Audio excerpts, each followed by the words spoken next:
On the warm, starry nights of Central America, especially in Honduras, when the stone streets of historic towns empty and only the night air guards the secrets of the early hours, an ancient legend resurfaces.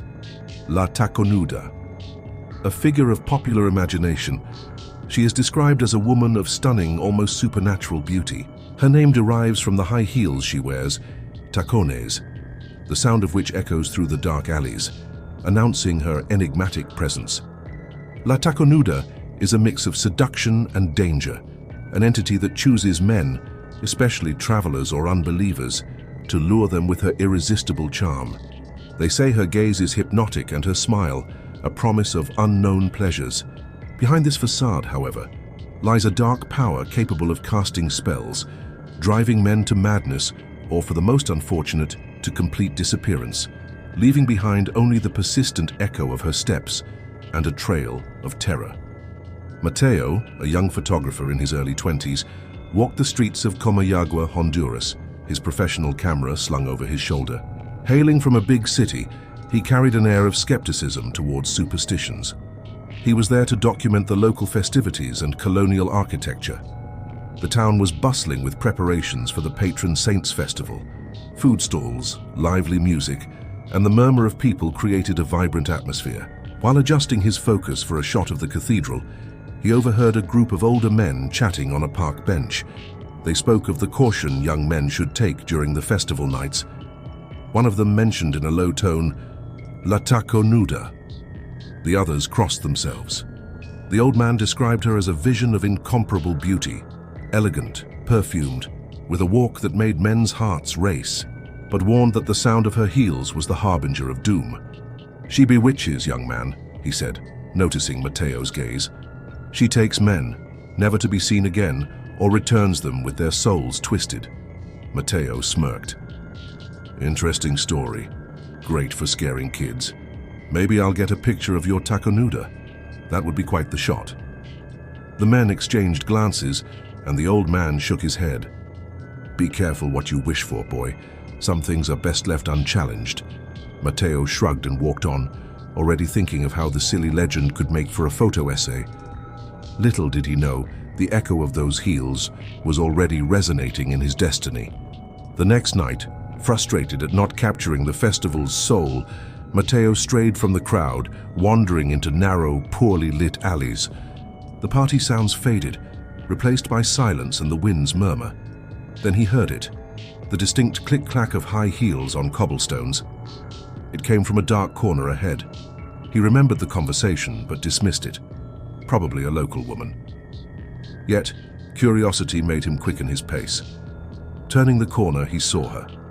Standing under a dim streetlight was a woman, tall, slender, in a red dress that accentuated her curves.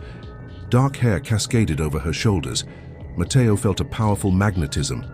She slowly turned her face, a subtle smile on her lips. Mateo raised his camera, but before he could focus, she moved. With feline grace, she turned and vanished into the darkness, leaving only the echo of her heels and a faint, sweet perfume. He ran to the corner, but she was gone. He looked around, confused. No open doors, no other paths. Frustration over the lost photo consumed him. From that encounter, obsession took hold of Mateo. His assignment became secondary. He spent nights roaming dark streets, camera ready, hoping to see her again.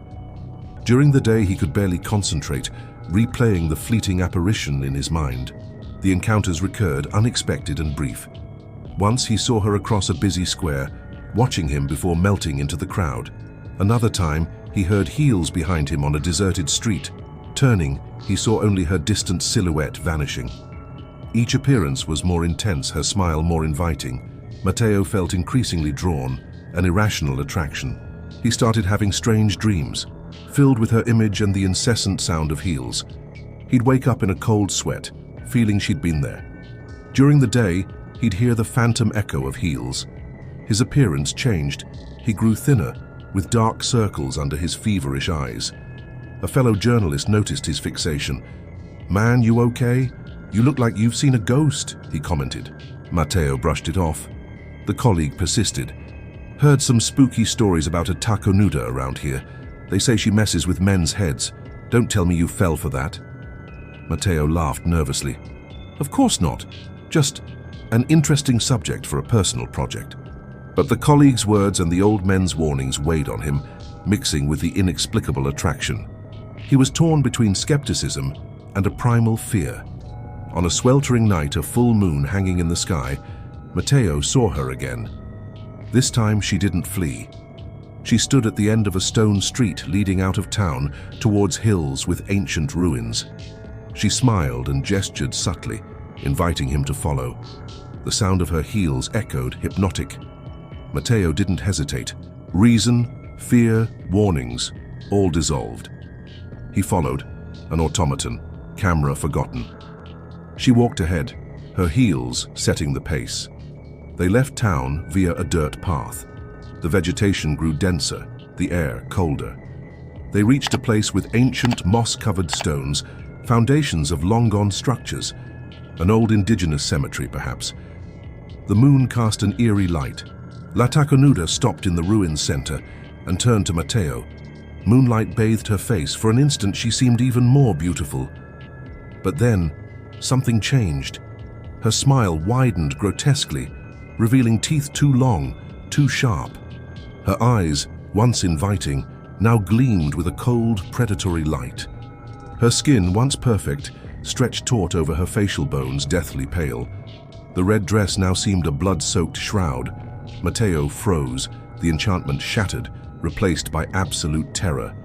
He tried to back away, but his legs wouldn't obey. The sound of heels stopped, but he heard a sibilant whisper from everywhere or from inside his head. La Taconuda stepped towards him. The sound of heels returned, heavy, as if crushing something. She raised a hand. Her nails, once manicured, were now long, dark claws. "You wanted to photograph me so badly, didn't you, Matteo?" Her voice rasped, ancient, cold, and malicious. "Wanted to capture my essence. Well, here I am. Take a good look." What happened next, Matteo could never clearly describe. The figure before him writhed, grew, beauty giving way to a nightmarish form, an entity of shadows and rancor. He felt a searing pain in his mind, as if his memories and sanity were being ripped away. He tried to scream, but no sound came. Survival instinct, however, kicked in. In a spasm of pure adrenaline, his legs finally responded. He turned and ran as never before, stumbling over the ruined stones back onto the dirt path, towards the darkness of the forest bordering the hills. The cold night air burned his lungs, his heart threatening to explode. Behind him, he heard an inhuman laugh, a guttural, amused sound echoing through the night, followed by the relentless click-clack of heels, now faster, closer. She was hunting him. The forest, once a blur, became a labyrinth of shadows and obstacles. Branches scratched his face and arms, roots tripped him, and the darkness was near total, broken only by slivers of moonlight. He could hear her approaching, the sound of her heels impossibly agile on the uneven terrain. She seemed to float over obstacles. Now and then a figure would flit between trees, a glimpse of red, a flash of predatory eyes. The chase was a cruel game to her. Matteo felt her icy breath on his neck, heard mocking whispers on the wind, words in an unknown tongue that made him shiver and retch. The torture wasn't just physical, it was, above all, psychological. La Taconuda toyed with him. She'd let him think he'd gained distance, only to suddenly appear before him, blocking his path with a macabre smile, forcing him to change direction, deeper into the unknown. He fell, got up, despair growing. His camera, once his pride, was now a dead weight, a reminder of his arrogance.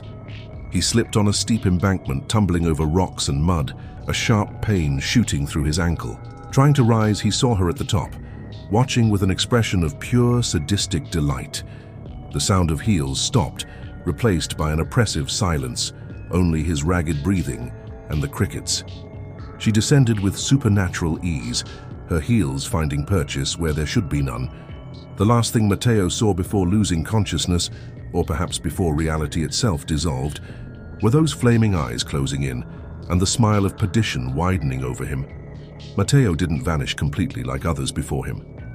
Days later, peasants found him wandering near the ruins, at the forest's edge, barefoot, clothes tattered, body covered in scratches and bruises, his ankles swollen and purple. His eyes were empty, wide, filled with a terror no words could describe. He clutched his broken camera, babbling repeatedly, "The heels and the echo of heels, and she's in the woods, she's everywhere." They took him back to town, but Mateo's mind had irrevocably shattered. He recognized no one, responded incoherently, only cowering and screaming at any sound resembling clicking heels or the wind's whisper. Some said it was overwork, sunstroke, a bad fall. The elders, those who knew the whispered tales, knew the truth. La Taconuda had claimed him, toyed with him, and returned him as a warning, an empty shell. He was eventually sent back to his country, to a psychiatric institution. There, he spent the rest of his short, tormented days in a padded room where, for him, the echo of heels never ceased.